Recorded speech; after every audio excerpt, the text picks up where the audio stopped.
Video like जरूर कर लीजिए और ऐसे वीडियो लगातार फ्री में पाने के लिए चैनल को तुरंत सब्सक्राइब कर लीजिए और बेल आइकन को जरूर टैप कर लीजिए ताकि आगे भी सारे वीडियो आपको मिलते रहे। यूट्यूब में फॉलो करते हैं तो प्लीज ये वाला फ्री टेलीग्राम चैनल जरूर ज्वाइन कर लीजिएगा। सारे नोटिफिकेशन सारे अपडेट यहीं पे आते हैं, ध्यान रखिए। नमस्कार दोस्तों, एग्जाम प्रिपरेशन के यूट्यूब चैनल पर एक बार फिर से आप सभी का मैं प्रियंका बहुत बहुत स्वागत करती हूँ। आरओ री एग्ज़ाम के लिए हम लोग टेस्ट सीरीज सॉल्व कर रहे हैं जो कि डेली रात को 9 बजे आ रही है। उसी को फोकस करते हुए हम लोग आगे की क्लास कंटिन्यू कर रहे हैं। अगर आप न्यू हैं चैनल पर, ये क्लास डेली आप रात को 9 बजे देख सकते हैं, जिसमें आरओ का एग्ज़ाम हो या यूपीपीसीएस हो, आप दोनों को टारगेट करते हुए यहाँ पर क्लास कर सकते हैं।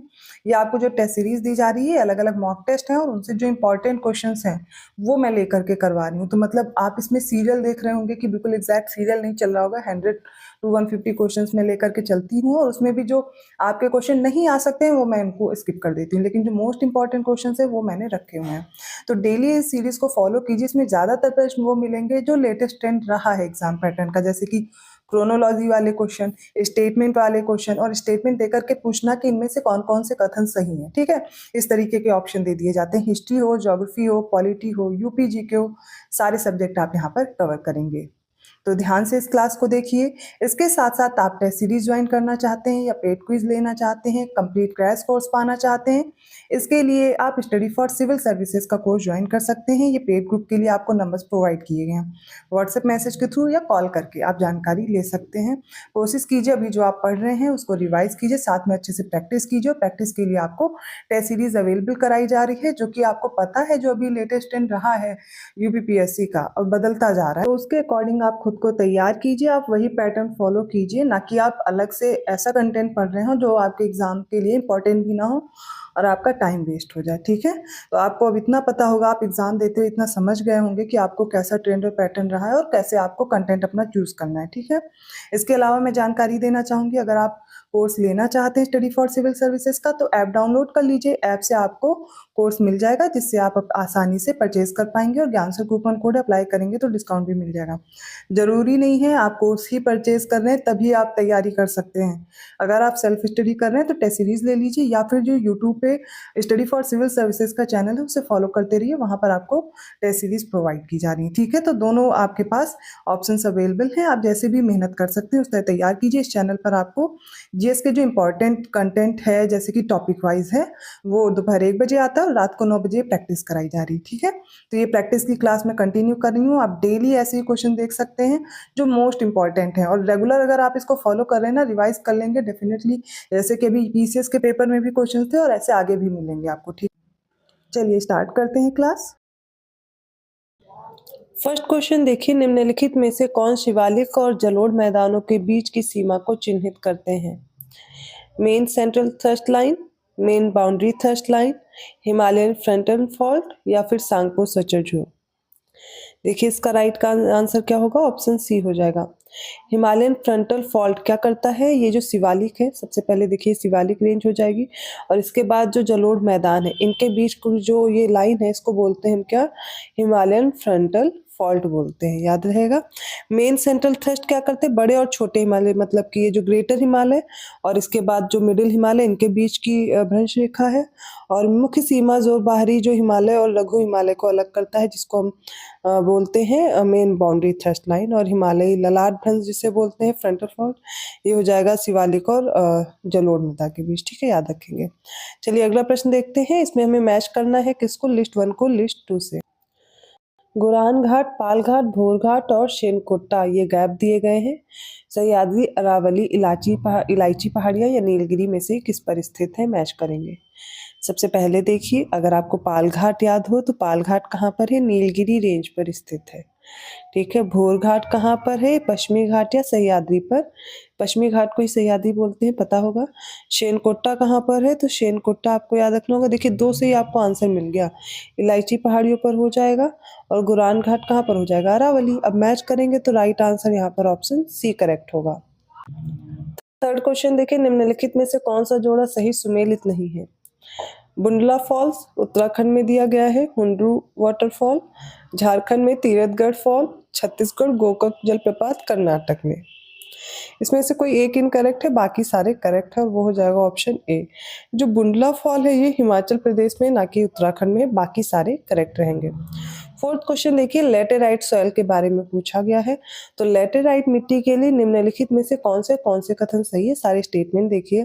पहला है, यह आर्द्र और उपोष्ण कटिबंधीय क्षेत्रों में पाई जाती है। सेकंड, इस मिट्टी में पोटास, नाइट्रोजन और ह्यूमस की कमी होती है। थर्ड है, यह मिट्टी कॉफी और काजू उगाने के लिए उपयोगी है। इसका देखिए राइट आंसर होगा ऑप्शन सी, तीनों स्टेटमेंट करेक्ट है। फिफ्थ क्वेश्चन देखिए, आने वाले सौर विकिरण का कितना प्रतिशत पृथ्वी की भूमि और महासागरों द्वारा अवशोषित कर लिया जाता है? 23%, 47%, 30% या 39%? राइट आंसर होगा ऑप्शन बी, 47%। क्या होता है, ये सोलर रेडिएशन अब्सॉर्ब कर लिया जाता है, बाकी का वापस से रिफ्लेक्ट कर दिया जाता है। सिक्स्थ क्वेश्चन देखते हैं, सारे स्टेटमेंट देखिए कौन सा करेक्ट है। पहला है, अमरकंटक मैकाल श्रेणी की सबसे ऊंची चोटी है। सेकंड है, नर्मदा, सोन और महानदी का उद्गम अमरकंटक की पहाड़ियों से होता है। थर्ड है, मैकाल श्रेणी मध्य प्रदेश और छत्तीसगढ़ राज्य में स्थित है। बताना है कौन सा ऑप्शन करेक्ट होगा। देखिए इसका राइट आंसर क्या हो जाएगा, ऑप्शन बी करेक्ट होगा। नर्मदा सोन का उद्गम कहाँ पर है, अमरकंटक की पहाड़ी में है, लेकिन जो महानदी वो उसी के पास से निकलती है। कहाँ पर, छत्तीसगढ़ में है, सिहावा नामक जगह, वहाँ से निकलती। बाकी स्टेटमेंट करेक्ट है, ठीक है। राइट आंसर क्या हो जाएगा यहाँ पर, 1 और 3 are correct, option C right होगा। सेवेंथ क्वेश्चन देखिए, इनकरेक्ट ऑप्शन चूज करना है। पहला है, बैरन द्वीप भारत का एकमात्र सक्रिय ज्वालामुखी जो अंडमान और निकोबार में स्थित है। नेक्स्ट देखिए, सैडल पीक अंडमान और निकोबार द्वीप समूह की सबसे ऊंची चोटी और किस पे है, नॉर्थ अंडमान पर है। थर्ड है, जो दक्षिण अंडमान है और लिटिल अंडमान के बीच 10 डिग्री चैनल है। ऑप्शन डी है उपरोक्त में से कोई नहीं। यहाँ पर जो इनकरेक्ट ऑप्शन होगा वो सी होगा। इजी प्रश्न है, क्योंकि अंडमान और देखेंगे इनके बीच 10 डिग्री चैनल नहीं है, क्योंकि अंडमान और निकोबार के बीच 10 डिग्री चैनल है, लेकिन साउथ अंडमान और लिटिल अंडमान के बीच क्या है, डंकन पास है, ठीक है। तो डंकन पास किसके बीच हो जाएगा, दक्षिण अंडमान और लिटिल अंडमान के बीच, जबकि अंडमान और निकोबार के बीच, लिटिल अंडमान और कार निकोबार के बीच 10 डिग्री चैनल है। एक क्वेश्चन है, पल्ली करनाई दलदली भूमि कहाँ स्थित है? तो पल्ली करनाई केरल, आंध्र प्रदेश, कर्नाटक या तमिलनाडु में से बताना। राइट आंसर होगा ऑप्शन डी, ये तमिलनाडु में है। नाइन्थ क्वेश्चन देखते हैं, सिंधु जल संधि के तहत भारत को निम्नलिखित में से किस नदी का नियंत्रण मिला? सतलज, झेलम, रावी या चिनाब में से? देखिए इसमें कौन कौन से ऑप्शन करेक्ट होंगे और इसका राइट आंसर हो जाएगा ऑप्शन इसमें सतलज और रावी का मिला। देखिए सिंधु जल संधि पर समझौता कब हुआ? तो 1960 में हुआ था। तब जवाहरलाल नेहरू प्रधानमंत्री थे, ठीक है। पाकिस्तान के जो राष्ट्रपति थे वो अयूब खान, इन दोनों के बीच में हस्ताक्षर हुए थे। तो सिंधु नदी और उसकी 5 सहायक नदियों के बीच जो जल बंटवारा, उसके बीच जो शर्तें थी उन पर हस्ताक्षर हुआ था।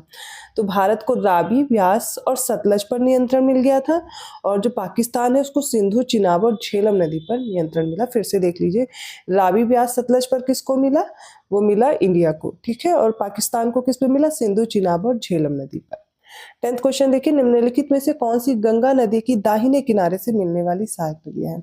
तो ये गंगा ऐसे फ्लो होती है, अब इधर से आकर के कुछ नदियां मिलती हैं, ये हो गई बाएं तट से, इधर से कुछ 2 नदियां आकर के मिलती हैं, वो है दाएं तट से। तो याद रखना होगा, राम, गंगा, गंडक, कोसी, दामोदर में से बताना है। यहाँ पर राइट आंसर क्या हो जाएगा? इसका राइट आंसर होगा ऑप्शन डी, दामोदर। दाहिने तट से आकर के मिल रही, सोन, यमुना, ये सब दाहिने तट से आकर के मिलने वाली नदी है। यमुना, सोन, पुनपुन, टोंस, कर्मना, साक्यूल, दामोदर, सारी कौन सी? अगर आप एक बार में ना सुन पाए कीजिए तो वीडियो स्लो करके या रिपीट करके सुन लिया कीजिए, मिल जाएगा आंसर। और बाएं तट से घाघरा, गोमती, रामगंगा, गंडक, कोसी, महानंदा, काली, ये सब आके मिलती है। 11th क्वेश्चन देखिए, शून्य रेखा किसके बीच सीमा बनाती है? त्रिपुरा और बांग्लादेश, असम और बांग्लादेश, मणिपुर और म्यांमार, सिक्किम और भूटान। इसका राइट आंसर हो जाएगा ऑप्शन ए, 0 लाइन किसके बीच है? तो बांग्लादेश और त्रिपुरा के बीच सीमा बनाती है। त्रिपुरा 3 तरफ से घिरा है ना बांग्लादेश से। 12th क्वेश्चन है, नॉक्टिल्यूशन क्लाउड्स, रात्रिचर जो बादल होते हैं, तो ये बताने हैं निम्नलिखित में से किस वायुमंडलीय परत में होते हैं? क्षोभ मंडल, मध्यमंडल, समताप मंडल या आयन मंडल?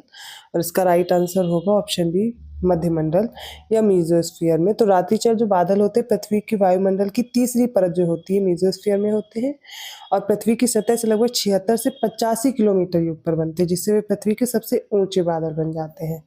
13th क्वेश्चन देखते हैं, समान औसत वार्षिक वर्षा वाले स्थानों को मिलाने वाली जो रेखा उसको क्या बोलते हैं? आइसोहाइट, आइसोबार, आइसोडोज या आइसोहेलाइन। देखिए ऐसे क्वेश्चन एग्जाम में पूछे जाते हैं और इनको तैयार रखना जरूरी है। तो इसका तो राइट आंसर ऑप्शन है। आइसोहाइट क्या है? समान औसत जो आइसोहाइट है वो कहते हैं समान औसत वार्षिक वर्षा वाले बिंदुओं का जो मिलान है। आइसोबार क्या होगा? तो आइसोबार याद रखिएगा जो हो जाती है समान वायुमंडलीय दाब वाले जो बिंदु हैं उनको मिलाती है। और आइसोडोज क्या होगा? विकिरण की समान तीव्रता वाले बिंदुओं को मिलाने वाली। आइसोहेलाइन जो समुद्र में समान लवणता वाले बिंदुओं को मिलाती है वो। याद हो गया? चलिए अगला प्रश्न देखते हैं। 14th क्वेश्चन देखिए, निम्नलिखित कथनों पर विचार करें। पहला, कोरियोलिस बल भूमध्य रेखा पर अनुपस्थित होता है लेकिन ध्रुवों की ओर बढ़ जाता है। सेकंड है, गुरुत्वाकर्षण बल भूमध्य रेखा पर अधिकतम होता है और ध्रुवों की ओर धीरे धीरे कम होता है।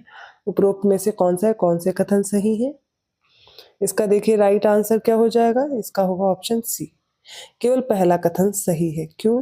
कोरियोलिस बल जो है भूमध्य रेखा पर अनुपस्थित होता है लेकिन ध्रुवों की ओर बढ़ जाता है। पृथ्वी का जो गुरुत्वाकर्षण बल है वो ध्रुवों पर अधिकतम होता है, भूमध्य रेखा पर थोड़ा कम होता है, इसलिए क्या होगा? ये स्टेटमेंट गलत हो जाएगा। 15th क्वेश्चन देखिए, देवदार, स्प्रूस और लाश ये प्रजाति के पेड़ कहाँ पाए जाते हैं? मैंग्रोव या ट्रॉपिकल रेन फॉरेस्ट में, ट्रॉपिकल डेसिडुअस या फिर कोनिफेरस फॉरेस्ट में। इसका देखिए राइट आंसर होगा ऑप्शन डी, जो शंकुधारी वन या फिर क्या होते हैं इनको हम लोग कॉनिफेरस फॉरेस्ट बोलते हैं। इनकी प्रजातियां होती पाइन, देवदार, स्प्रूस, लार्च। कॉनिफेरस आपने देखा होगा इस तरीके के कुछ पेड़ होते हैं जो बर्फीली जगह पर उगते हैं, जिससे इन पे बर्फ ये अपने आप को ढाल लेते हैं ऐसे मौसम के अकॉर्डिंग। जब बर्फ होती है तो इनके पत्तों से इस तरीके से फिसल जाती है, तो अपने आप को बर्फ से बचाने के लिए ये ऐसी इनकी आकृति होती है। शंकुधारी वन बोलते हैं इन्हें। तो आज की ये क्लास कंप्लीट होती है। मैंने कहा था आपसे क्वेश्चन इंक्रीज कर दूंगी, बट अभी थोड़ा मेरी तबीयत ठीक नहीं है। मैं नेक्स्ट क्लास से कोशिश करूंगी जल्दी ही ठीक होकर के मैं आपके नंबर ऑफ क्वेश्चन ज़्यादा से ज़्यादा करवा दूंगी, ठीक है? तो वीडियो अच्छा लगा तो लाइक कीजिए, चैनल को सब्सक्राइब कीजिए और लोगों को शेयर भी करते रहिए। ऐसे ही इंपॉर्टेंट क्वेश्चन के साथ मैं मिलती हूँ नेक्स्ट वीडियो में। और मैंने आपसे कई बार कहा है कि अगर आप फुल पेड कोर्स ज्वाइन करना चाहते हैं या फिर आपका पूरा कोर्स कंप्लीट आपको लग रहा है आप सब पढ़ चुके हैं, सिर्फ प्रैक्टिस करना चाहते हैं, टेस्ट सीरीज या पेड को ही ज्वाइन कर सकते हैं। और अगर अभी भी आपकी तैयारी पूरी नहीं हुई है, समय कम है, आप चाहे तो पेड कोर्स ज्वाइन कर सकते हैं। जो नए तरीके से तैयारी कर रहे हैं यूपी पीसीएस 2025 के लिए, वो भी शुरू कर सकते हैं। तो डिस्क्रिप्शन बॉक्स में नंबर है, आप उन पर कॉन्टैक्ट कीजिए या फिर ऐप डाउनलोड करके भी कोर्स परचेज कर पाएंगे। मैं मिलती हूँ अगली क्लास में, तब तक के लिए धन्यवाद।